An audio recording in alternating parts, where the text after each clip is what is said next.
Pakistan's most watching legal awareness YouTube channel.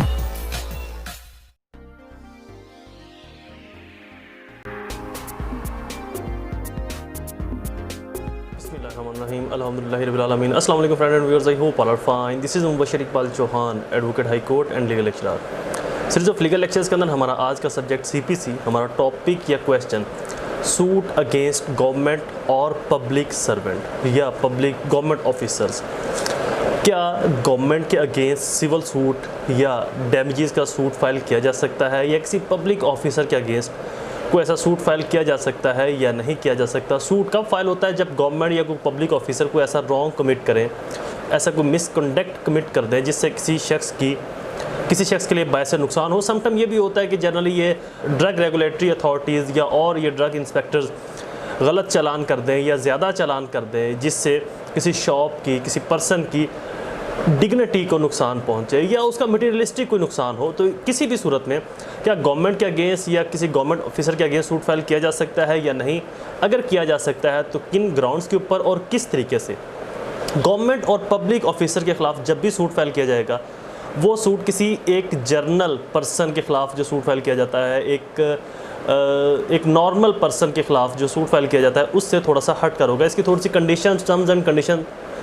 C terms and condition different होती हैं journal public के ख़िलाफ़ जब आप सूट फाइल करते हो उसकी निस्बत। लेक्चर स्टार्ट करने से पहले एज़ यूजुअल अगर आप मेरे YouTube channel law and communication skills के ऊपर नए हैं तो रेड बटन को क्लिक करके मेरे चैनल को सब्सक्राइब करना, साथ में ही बेल आइकन को प्रेस करके ऑल नोटिफिकेशन करना ना भूलें ताकि ऐसे ही फर्दर तमाम इंफॉर्मेटिव लेक्चर्स आपकी एक्सेस में रहें और उनके नोटिफिकेशन आपको बर वक्त और टाइमली मिलते रहें। मज़ीद बरा मैं अपने लेक्चर्स के जो नोट्स हैं उनका लिंक नीचे डिस्क्रिप्शन में दे दूँगा, वहाँ पर जाकर आप इनको फ्री ऑफ कॉस्ट डाउनलोड कर सकते हैं। फर्दर मोर मैं अपने लेक्चर्स की फ़ीस बताता चलूँ। मेरी फ़ीस आपने 3 स्टेप के अंदर पे करनी है। फर्स्ट स्टेप कम से कम 10 रुपये डोनेट करने हैं, सेकंड स्टेप कम से कम 2 लोगों की आपने हेल्प करनी है, और थर्ड स्टेप मेरे पेरेंट्स के लिए दुआ, अल्लाह ताला उनको सेहत तंदुरुस्ती अता फरमाए। शुरू करते हैं हमारा लेक्चर। सूट अगेंस्ट गवर्नमेंट और पब्लिक ऑफिसर और बाय गवर्नमेंट। क्या गवर्नमेंट के खिलाफ या गवर्नमेंट सूट फाइल कर सकती है या गवर्नमेंट के खिलाफ किसी गवर्नमेंट के ऑफिसर या पब्लिक ऑफिसर के खिलाफ सूट फाइल किया जा सकता है? Rely section 79 to 82 CPC and order 72 CPC। Name of parties of the suit, जिसके खिलाफ सूट फाइल करना है उस पार्टी का नाम लिखा जाएगा कि गवर्नमेंट के खिलाफ है, किसी गवर्नमेंट ऑफिसर के खिलाफ है, किसी गवर्नमेंट ऑफिशियल के खिलाफ है, चीफ सेक्रेटरी, सेक्रेटरीट, जिस भी डेजिग्नेशन के खिलाफ आपने सूट फाइल करना है उसका क्लियरली जो है वो नाम मेंशन किया जाएगा सूट में, दावे में। Procedure of suit filing against government और government officer with notice section 80 sub section 1 और without notice section 80 sub section 2। इन दो जब भी आपने सूट फाइल करना है ये 2 नोटिस के तहत आपको सूट फाइल करना पड़ेगा। ये भी आगे चल के डिस्कस करते हैं कि नोटिस क्या है, किस तरह से दिए जाए, कितना टाइम पहले दिए जाए, इन नोटिस देने का पर्पज़ मकसद क्या होता है, इन नोटिस देने का पर्पज़ और मकसद क्या होता है। Institution of suit with notice under section 80 sub section 1 CPC। A suit against government or public officer may be filed by giving notice of such government or public officer 2 months before such filing। जब आपने suit file करना है उससे पहले 2 माह का एक notice देना होगा। ये नोटिस भी किस तरह का होता है इसको मैं वीडियो के लास्ट के अंदर चस्पा कर दूंगा, आप देख लीजिएगा। जनरली जो कोर्ट के अंदर नोटिस यूज़ होते हैं तो 2 माह पहले नोटिस देने का मकसद क्या होता है कि गवर्नमेंट और जो पब्लिक ऑफिसर्स, गवर्नमेंट और जो गवर्नमेंट ऑफिसर्स होते हैं, जो गवर्नमेंट ऑफिशियल्स होते हैं, उनको गवर्नमेंट मशीनरी को चलाना होता है। तो इसलिए आप उनको पहले नोटिस दे दें। अगर वो मुनासिब समझे, अगर उनको लगे कि वाकई हमसे ये गलती हुई, ये ख़ता हुई, या इसका नुकसान हुआ, तो वो उसकी रेड्रेसल कर सके, बजाय इसके कि वो कोर्ट कचहरी के अंदर आएँ और पेशियाँ भुगतें। इसलिए गवर्नमेंट ने ये थोड़ी सी रायत रखी है कि, लेकिन इस रायत का ये हरगिज़ मतलब नहीं है कि उसके बाद आपका केस प्रोसीड नहीं होगा, उसके बाद आपका केस वैसे ही प्रोसीड होगा। इस 2 माह पहले नोटिस देने का जो पर्पज़ है, जो मकसद है, वो ये कि जो गवर्नमेंट ऑफिसर्स होंगे या गवर्नमेंट खुद होगी, अगर उसको लगे कि वाकई इस शख्स की डिग्निटी के ऊपर हर्फ आया है, डिग्निटी ख़राब हुई है, तो हम इसकी रेड्रेसल कर सकें, इसका मदावा कर सकें, हर्जाना मुआवजा इसको पे कर सकें। To whom notice is to be serve, किसको नोटिस सर्व किया जाएगा? In case suit is against federal government notice to be serve secretary of the state. अगर फेडरल गवर्नमेंट के खिलाफ सूट फाइल किया गया तो सेक्रेटरी ऑफ द स्टेट को नोटिस दिया जाएगा। In case suit is against provincial government notice is to be serve either to the secretary of the province concerned और कलेक्टर ऑफ द डिस्ट्रिक्ट। जो district collector है उसको, या जो सूबाई सेक्रेटरी है उसको, चीफ सेक्रेटरी भी आप उसको कह सकते हो, प्रोविंशियल चीफ सेक्रेटरी भी आप उसको कह सकते हो।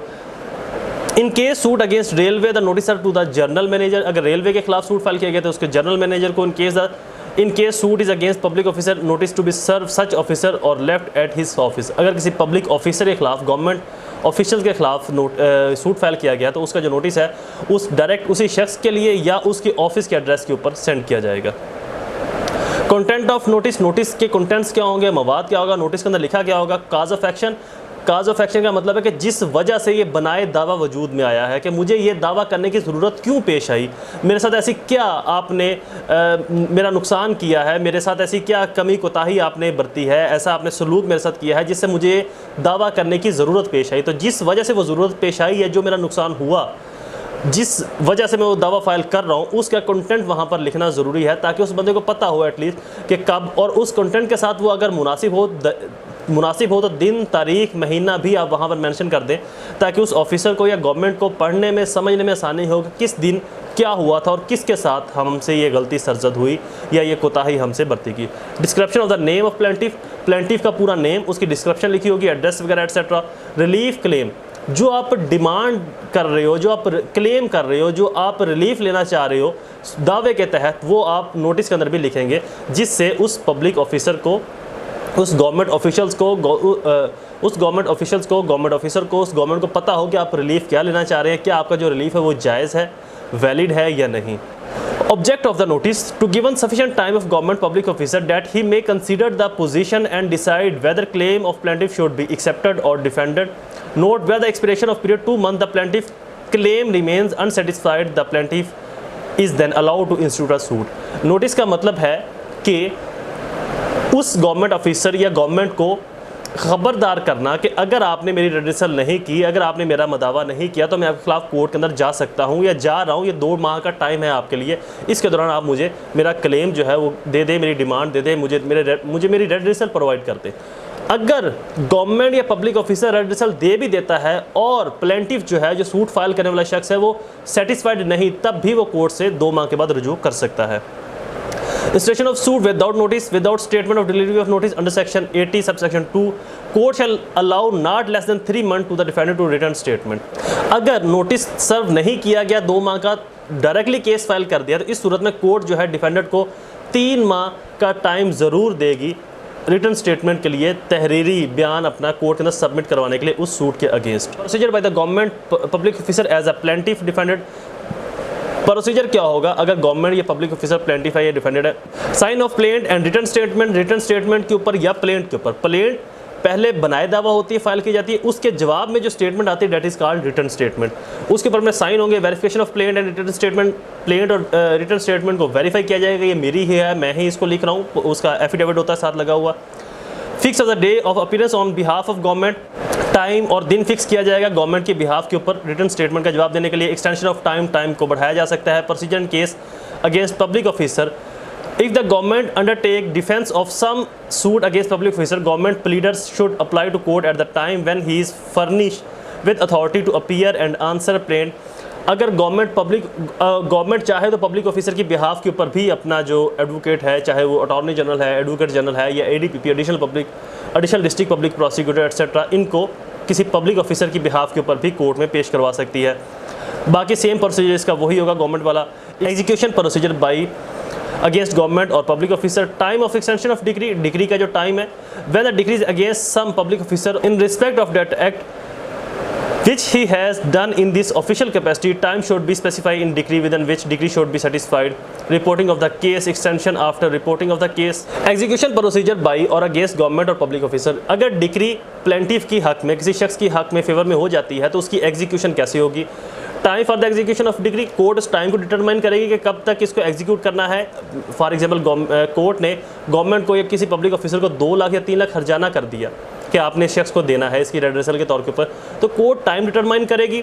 रिपोर्टिंग ऑफ द केस को रिपोर्ट करेगी। Execution after reporting of the case को रिपोर्ट करने के बाद उसको एग्जीक्यूट करवाएगी, तकमील करवाएगी। Arrest attachment of property public officer, अगर पब्लिक ऑफिसर के खिलाफ केस फाइल हुआ है तो उसको अरेस्ट किया जाएगा या उसकी प्रॉपर्टी को अटैच किया जाएगा ताकि वो जो कोर्ट ने हर्जाना मुआवजा डाला है उसको पे करे, फुलफिल करे।